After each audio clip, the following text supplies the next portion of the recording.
कामयाब रहे। मैं रेखा पांडे अपने चैनल पर सभी का स्वागत, अभिनंदन एवं वंदन करती हूँ। आज एक बहुत ही पुराना और पारंपरिक लड़के और लड़की दोनों में गाया जाता है विवाह गीत है। हम दोनों बहनें सुनाने चल रहे हैं। बहुत ही प्यारा है। हम लोगों की संस्कृति को ये गीत उजागर कर रहा है। लड़कियां तो सर्वत्र अपने ससुराल में ही अपने जीवन को निछावर कर देती हैं, परंतु पति ऐसा कोई पति ऐसा करते हैं और कोई नहीं निभा पाते हैं। तो इस गीत के माध्यम से हम आप लोगों को सुनाने चल रहे हैं।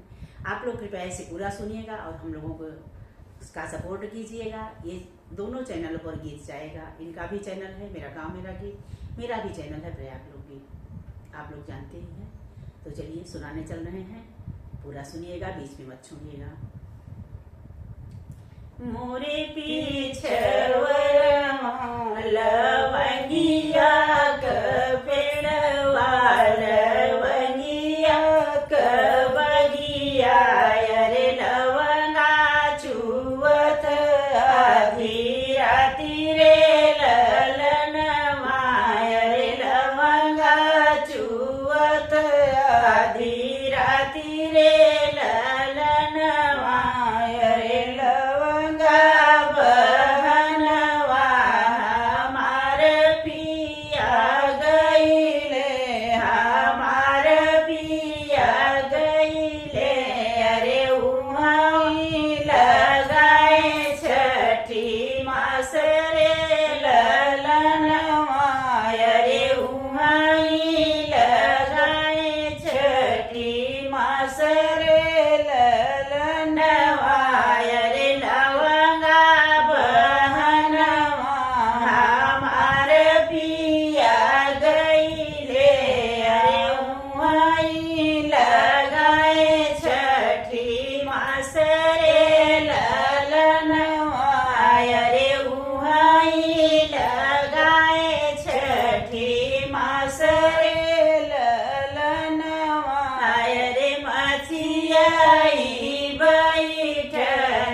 रजाऊ रे ललनवा रे कहू त पियवा पलंग चढ़ी बैठऊ पलंग चढ़ी बैठऊ कहू त दाबऊ पाऊ रे ललनवा रे कहू त दाबऊ पाऊ रे ललनवा रे कहू त पियवा मालिनी झोटिया मालिनी झोटिया अरे कहू लवटी गरवा जाऊं रे ललनवा रे कहू लवटी गरवा जाऊं रे ललनवा अरे काहे के धनिया पलंग चढ़ी बैठऊ पलंग चढ़ी बैठऊ अरे जानी तू दाबऊ पाऊ रे ललनवा रे जिनी तू दाबऊ पाऊ रे ललनवा रे जिनी तू धनिया मालिनी झोटिया मालिनी झोटिया अरे बरू कलवटी घरवा जाऊ रे ललनवा रे बरू कलवटी घरवा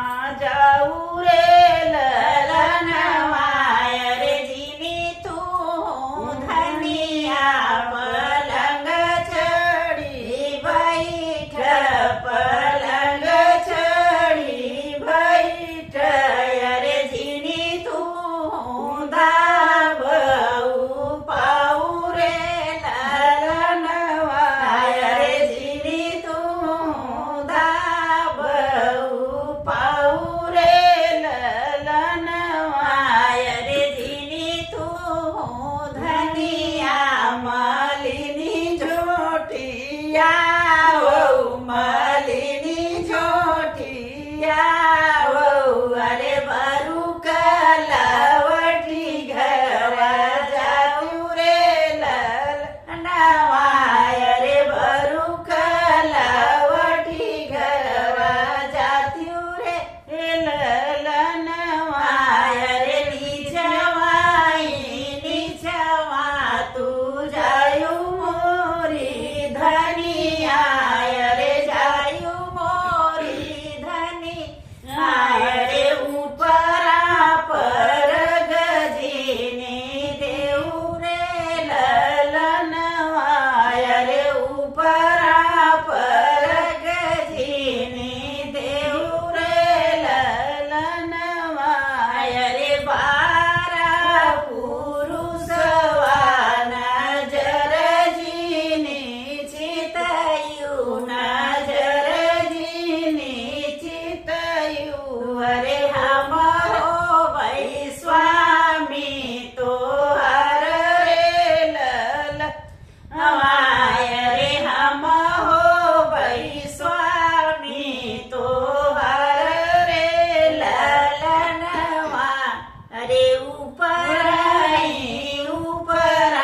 हम जावई मोरे स्वामी हम जावई मोरे स्वामी अरे नीचवा पर गनाही देव रे ललनवा रे नीचवा पर गनाही देव रे ललनवा रे बारा पुरुष मोर भैया भतीज रे भैया भतीज रे तू ही स्वामी भैरी हमार रे ललनवा रे तू स्वामी भैरी हमार रे